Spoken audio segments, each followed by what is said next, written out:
ଚୋରାରେ ଚାଲିଛି ସାର ବେପାର। ପ୍ରଶାସନର ଚଢ଼ଉ 170 ବସ୍ତା ଜବତ। ସାରର ଅଭାବକୁ ଦୃଷ୍ଟିରେ ରଖି ଏବେ ଚୋରା ବ୍ୟବସାୟୀମାନେ ସେମାନଙ୍କର କାୟ ବିସ୍ତାର କରିବାରେ ଲାଗିଛନ୍ତି। ପୁରୀ ଜିଲ୍ଲାରୁ ଅନେକ ସମୟରେ ଚୋରାରେ ସାର ଆସି ଜଗତସିଂହପୁର ଜିଲ୍ଲା ସୀମାବର୍ତ୍ତୀ ଅଞ୍ଚଳ ନାଉଗାଁ ଦେଇ ଜିଲ୍ଲାର ବିଭିନ୍ନ ବ୍ଲକକୁ ସାର ଚାଲାଣ କରାଯାଉଛି। ଗତ ସପ୍ତାହରେ ନାଉଗାଁ ବଜାର ନିକଟରୁ 60 ବସ୍ତା ସାର ନାଉଗାଁ ପୋଲିସ ଜବତ କରିବା ପରେ ଏବେ ପୁଣି 170 ବସ୍ତା ସାର ଜବତ କରିଛି ପ୍ରଶାସନ।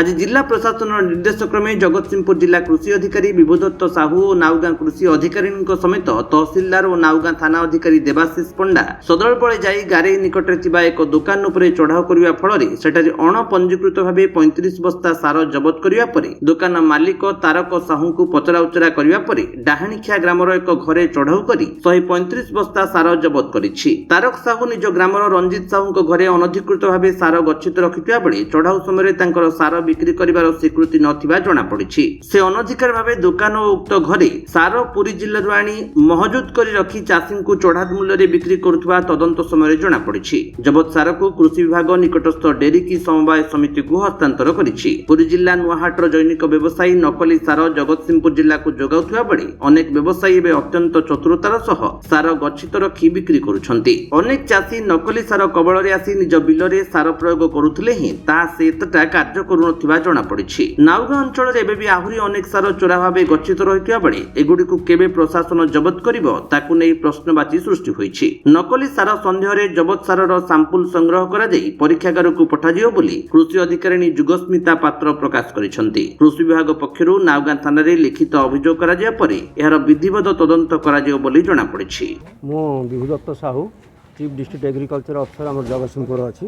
ଆଜି ଆମେ ଗୋଟେ ଖବର ପାଇଲୁ ଯେ ଆମର ଏଠି ଗୋଟେ ମାନେ ବ୍ଲାକ୍ ମାର୍କେଟିଂ ହେଉଥିଲା, ଗୋଟେ ସାରର କଳାବଜାରୀ ହେଉଥିଲା, ଯାହା ଉପରେ ଆମେ ମାନେ ଚଢ଼ଉ କରୁଥିଲୁ। ଏଠି ଆମର ଗାରେଇ ଗୋଟେ ଗାଁ, ତା ପାଖରେ ଡାହାଣିଖିଆ ଦୁଇଟା ଗାଁରେ ଆମେ ଚଢ଼ଉ କରୁଥିଲୁ, ଯେଉଁଥିରେ ଆମର ଆଇଆଇସି ଥିଲେ ଆଉ ଆମର ଲୋକାଲ ଆମର ତହସିଲଦାର ଥିଲେ, ପ୍ଲସ୍ ଆମର ଫର୍ଟିଲାଇଜର ଇନ୍ସପେକ୍ଟର ବି ଥିଲେ, ତା ସହିତ ଆମର ଯେଉଁ ଡିପାର୍ଟମେଣ୍ଟର ଅଫିସରମାନେ ସବୁ ଥିଲେ। ଆମେ ଯାହା ସିଜ୍ କରିଛୁ ୟୁରିଆ 113 ବସ୍ତା, DAP 38 ବସ୍ତା, ଆଉ 20-20-0 10 ବସ୍ତା, ଆଉ 28-28-9 ବସ୍ତା, ଟୋଟାଲ୍ ଆମେ 170 ବସ୍ତା ଆମେ ସିଜ୍ କରିଛୁ। ସିଜ୍ କରିକି ଆମେ ଯେଉଁଟା ଲୋକଙ୍କର ତାଙ୍କ ନାଁ ହେଉଛି ତାରକ ସାହୁ ବୋଲି ଗୋଟେ ଲୋକ, ତାଙ୍କରି ଘରୁ ପ୍ଲସ୍ ତାଙ୍କର ଦୋକାନରୁ ମଧ୍ୟ ସିଜ୍ କରିଛୁ। ତାକୁ ସାମ୍ପୁଲ୍ ଡ୍ର କରିଦେଉଛୁ। ସାମ୍ପୁଲ୍ ଡ୍ର କରି ତାକୁ ଆମେ ପାଖ ଗୋଟେ ଅଛି ପ୍ୟାକ୍ସ ଅଛି ଡେରିକି ପ୍ୟାକ୍ସରେ, ସେଠି ଆମେ ତାଙ୍କୁ କଷ୍ଟଡ୍ ଦେଇଦେଉଛୁ।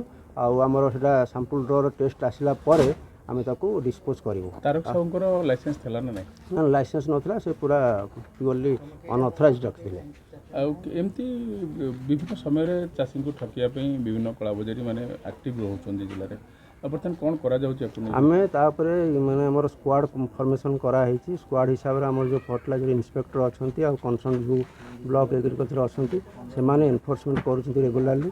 ଆମେ ଚେଷ୍ଟା କରୁଛୁ ମାନେ ସବୁ କ୍ଷେତ୍ରରେ ଯେଉଁଠି ଆମର କମ୍ପ୍ଲେନ୍ ଆସିଲା ବା ଆମେ ଯେଉଁଠି ଆମ ଦୃଷ୍ଟିକୁ ଆସିଲା ଆମେ ତୁରନ୍ତ ତାକୁ ଆମେ ଏନଫୋର୍ସମେଣ୍ଟ କରି ସିଜ୍ କରି ଆମେ ଯେଉଁଟା ତା ପ୍ରୋସେସରେ ଯାହା ଆମର ଲିଗାଲ୍ ଆକ୍ସନ୍ ଅଛି ଆମେ ନେବୁ। ବିଶେଷ ଭାବେ ଦେଖାଯାଉଛି ଜଗତସିଂହପୁର ଜିଲ୍ଲାକୁ ବାହାର ଜିଲ୍ଲାରୁ ପୁରୀ ଜିଲ୍ଲାରୁ ସପ୍ଲାଏ ହେଉଛି ଏବଂ ତାହା ନକଲି ସାର ବୋଲି ଅଭିଯୋଗ ଉଠୁଛି ଚାଷୀମାନେ। ସେଇଟା ଆମେ ଖବର ପାଇଛୁ।